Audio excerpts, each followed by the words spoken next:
Hello everyone. Here we will discuss the limitations of octet rule. In the last video we discussed about the octet rule. So that is, atom having 8 electrons in the valency shell, then we can call it satisfies the octet rule. Then the atom will get stability. But here the limitations of octet rule, there are some atoms, even though they are having 8 electrons in the valency shell, they do participate in the chemical reactions. So the best example here, noble gases. So here some of the noble gas elements like xenon and krypton, even though they are having 8 electrons in the valency shell, they form some compounds. With respect to the general, xenon forms compounds with the fluorine and oxygen. So this was not explained based on the octet rule. We can see this is one of the limitation of octet rule. So here we can see the first one, noble gas elements. Noble gas elements, even though having 8 electrons in the valency shell, they form compounds. Xenon, best example. Xenon generally reacts with the fluorine. It will form various xenon fluoride compounds like xenon difluoride, xenon tetrafluoride, xenon hexafluoride. Similarly, with oxygen, it also forms xenon trioxide, and the combination of oxygen fluorine, xenon dioxide difluoride, some etc. So these are the compounds are possible even though it is having octet configuration. Similarly, krypton also, it will form some fluoride compounds. So this, it couldn't explain why it is. This is one of the limitation of octet rule. And the second one here, octet rule couldn't explain the structural information. That means the shape or geometry of the molecule. It could not explain the shape or geometry of the molecule. Shape of molecules. Also, octet rule could not explain the relative stability. It couldn't explain the relative stability of the molecule. And apart from this, some other limitations here. Yes, some of the molecules, even though they are having less electrons in the valency shell, that means less than octet, so they exist. And some of the molecules, even though they are having more than 8 electrons in the valency, so they also exist. So this also octet rule couldn't explain.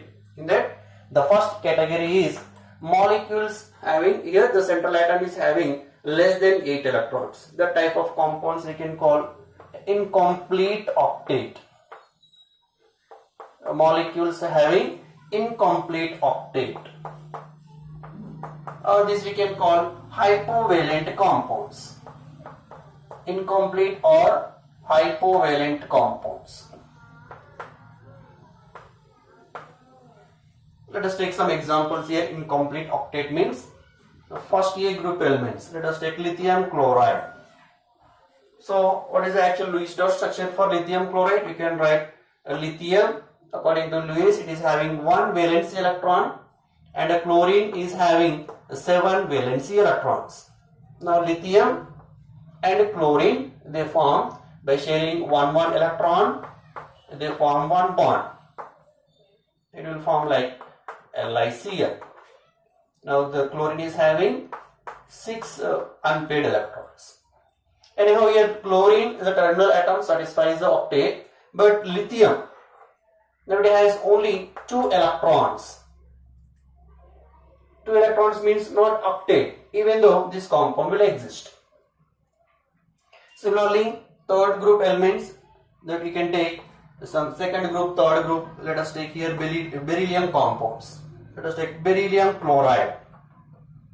The structure of beryllium chloride is like this. Again, beryllium, we have 2 valence electrons in the valency shell, and the chlorine as usual 7 electrons. Here it will form the compound like beryllium, it has 2 electrons, and a chlorine, it has 7 electrons in its valency shell.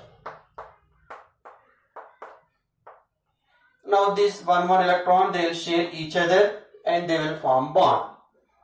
So it will form like beryllium chloride, BeCl2.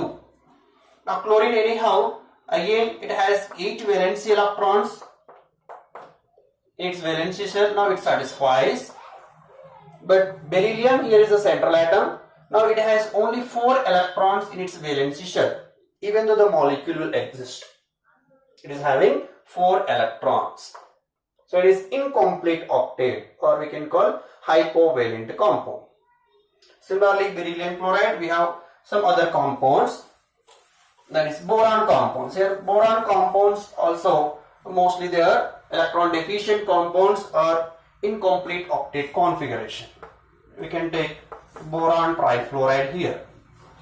Here boron again is having 3 electrons in the valency shell and each fluorine and form a bond with one electron. Anyhow, fluorine is having 7 valency electrons.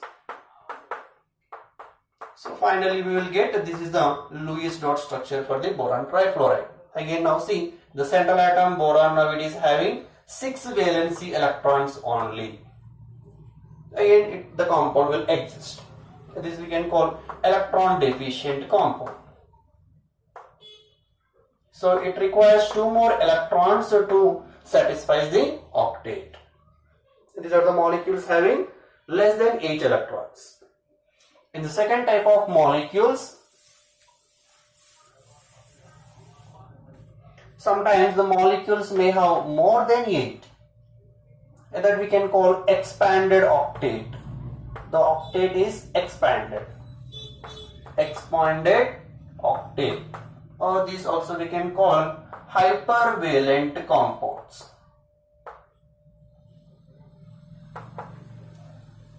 Expanded octet or hypervalent. Sometimes these molecules also called superoctet molecule. Superoctet means having more than 8 electrons in the valency shell. Let us take examples here for that. Phosphorus pentachloride. If you see the phosphorus pentachloride, phosphorus anyhow it is having 5 electrons in the valency shell, and these 5 electrons will shared by 5 chlorine atoms.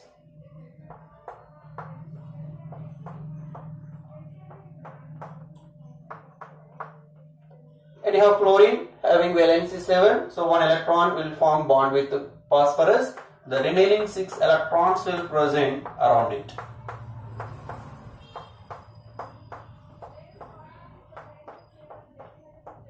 And this is the Lewis dot structure for PCl5.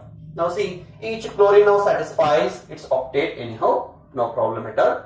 But come to the central atom phosphorus. Here phosphorus now it is having total of 10 electrons. So each bond represents 2 electrons, they share 2 electrons. Here there are 5 chlorines, they share 5 bonds. So 5 into 2, we have 10 electrons around the phosphorus atom.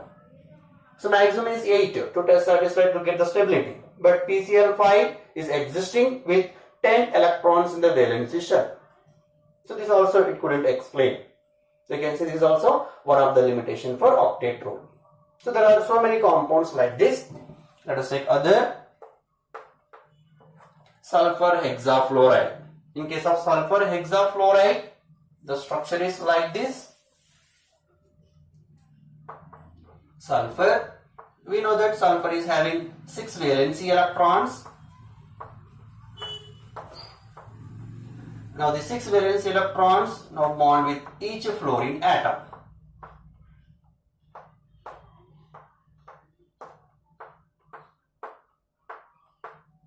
Again fluorine, it has 7 valence electrons.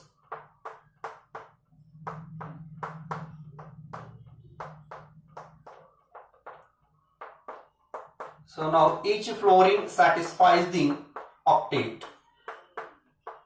You can see at each fluorine it has 8 valence electrons, 8 electrons in the valency shell. Now come to the central atom sulfur. Now it has 6 bonds around it. So actually it exists like this. with the 6 bonds around the sulfur with 6 fluorine atoms. So each bond means 2 electrons. One bond can equivalent to the 2 electrons. Now around the sulfur we have 6 bonds, that is equivalent to the 12 electrons. The sulfur, the valence shell consisting 12 electrons. So it is again expanded octet. So like this we have the molecules having more than 8 electrons in the valence shell even though they exist. So this also couldn't explain based on the octet rule.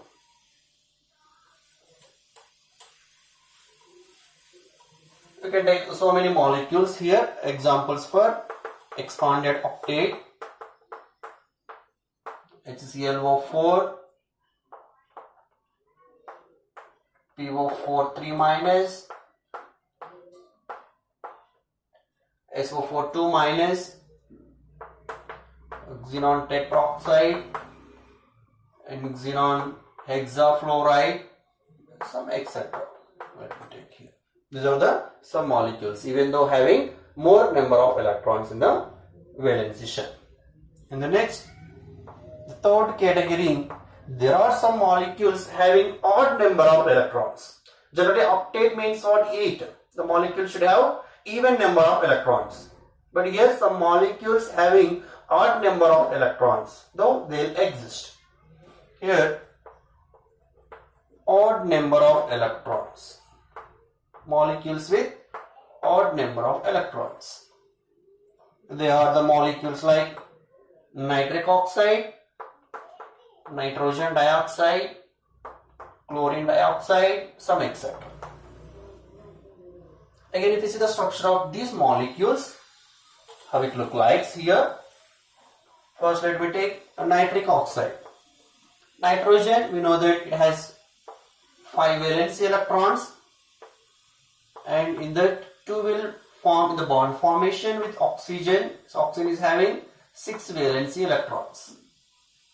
Now this oxygen satisfies its octet by sharing 4 electrons here between. It will form overall the structure like this: nitrogen double bond oxygen, and now nitrogen is having out of 5 electrons 2 are in the bond formation and 3 are in the nitrogen atom. Now see the nitrogen here. How many? This is 2 and here 4, 6 and this is 1. Only 7 electrons on the valence shell and 1 electron is present as it is. This is the odd electron species. 7 means odd. Oxygen, how it satisfies octet. Similarly nitrogen dioxide. And NO2 here. This structure of nitrogen dioxide is like this. Again, out of 5 valence electrons of nitrogen, 4 are in bond formation. The remaining 1 electron will present on the nitrogen. Similarly for oxygen, out of 6, 2 are in bond formation and 4 are on the oxygen. Similarly for this oxygen also. Here the terminal oxygens, they satisfy the valence octet. But if you see the central nitrogen atom, now it has 4, 8, 9 electrons are there in the central nitrogen. Again, it is odd electrons. It is an odd electron molecule. So this exists. And next, chlorine dioxide. Here also chlorine, it will form double bond with oxygen. So chlorine, it has 7 valence electrons. In that 7, 4 are in bond formation and 3 are in chlorine atom. Again, here 4, 4, 8 to 10, 11 electrons on the central atom. Again, this is an odd electron molecule. So these also exist. And these are some limitations for the octet rule. If you like this video, please like, share and subscribe to my channel. Thank you.